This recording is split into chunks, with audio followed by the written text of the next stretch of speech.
जैसे एक व्यक्ति के पास 1 करोड़ रुपए हैं, हमारे पास 10 रुपए हैं, तो उस व्यक्ति के सामने हम क्या हैं? जीरो ही हैं, क्योंकि 1 करोड़ के सामने 10 रुपए क्या है? मतलब उसके होने ना होने से उस व्यक्ति से जब तुलना करें तो कोई फर्क नहीं पड़ता, है ना। तो रेलगाड़ी की लंबाई के सामने व्यक्ति की लंबाई, खंभे की लंबाई, पेड़ की लंबाई, इनके होने ना होने से समय पर कोई प्रभाव नहीं पड़ता। इसका मतलब ये जीरो ही मान लिए जाते हैं, क्योंकि ये 1 सेकंड का भी प्रभाव नहीं डालते। 1 सेकंड का भी अंतर इससे नहीं आता है। जब 1 सेकंड का भी अंतर नहीं आ रहा है तो क्या अंतर आ रहा है ना। तो ये बात समझ में आई, है ना।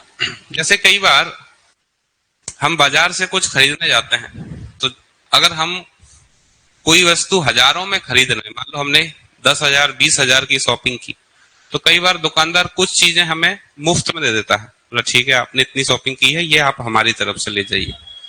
तो अब वो जो आपको दे रहा है, क्या वो मुफ्त में आया है? नहीं, पर वो आपको क्यों दे रहा है?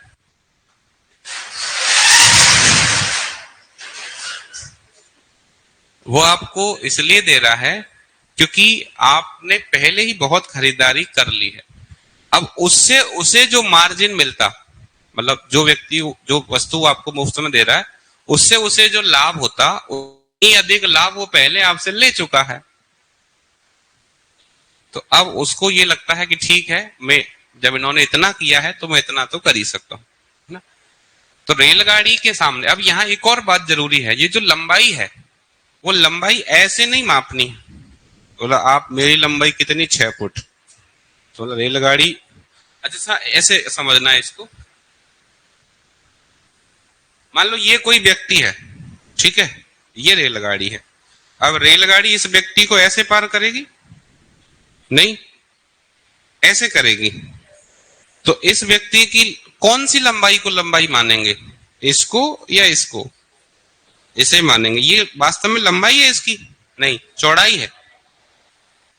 लेकिन रेलगाड़ी चूंकि इसकी चौड़ाई को ही पार कर रही है, इसलिए बस इसी को लंबाई मानेंगे हम।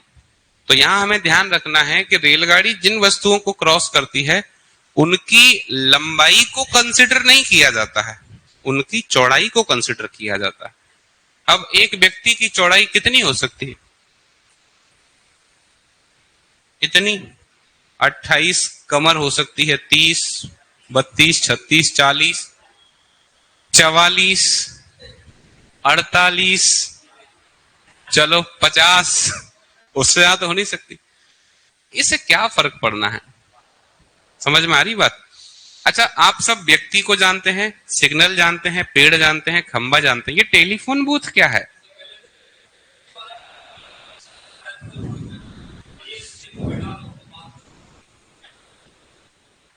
STD, ISD, PCO, है ना। उस पे 3 बातें लिखी रहती थी, STD, ISD, PCO, है ना। एक तो वो टेलीफोन बूथ है।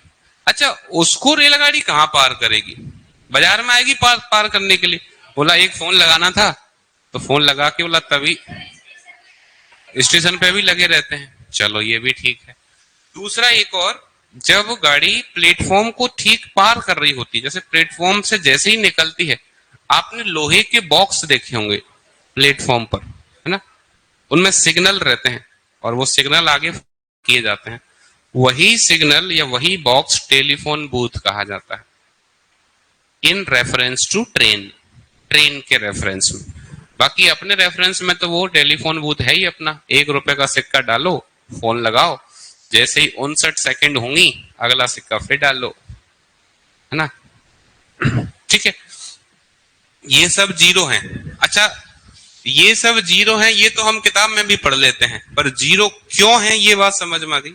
हाँ, दूसरा पॉइंट आता है कि रेलगाड़ी अगर किसी प्लेटफॉर्म को पार करे या किसी पुल को पार करे या किसी सुरंग को पार करे या किसी दूसरी गाड़ी को पार करे। अब दूसरी गाड़ी खड़ी हुई भी हो सकती है और चलती हुई भी हो सकती है ना। तो इनमें से कोई भी ऐसा नहीं है जिसको आप जीरो मान सको, इसलिए इनकी लंबाई को रेलगाड़ी की लंबाई के साथ जोड़ दिया जाता है।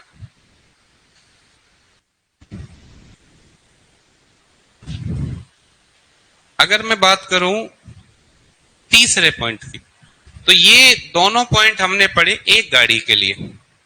अब अगर गाड़ियों की संख्या 2 हो जाए, है ना, जैसे 2 गाड़ी हैं और वो समान दिशा में चल रही हैं,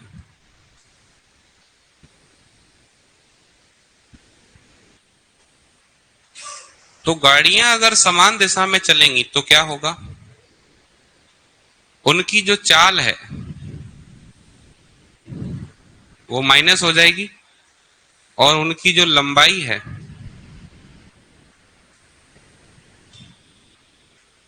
वो प्लस हो जाएगी। ये तो बात हो गई समान दिशा। समान दिशा मतलब एक ही दिशा में जा रही हैं, ठीक है। अगर दिशा विपरीत हुई तो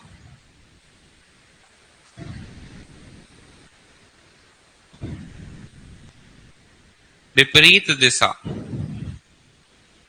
दिशा में चाल प्लस हो जाएगी और लंबाई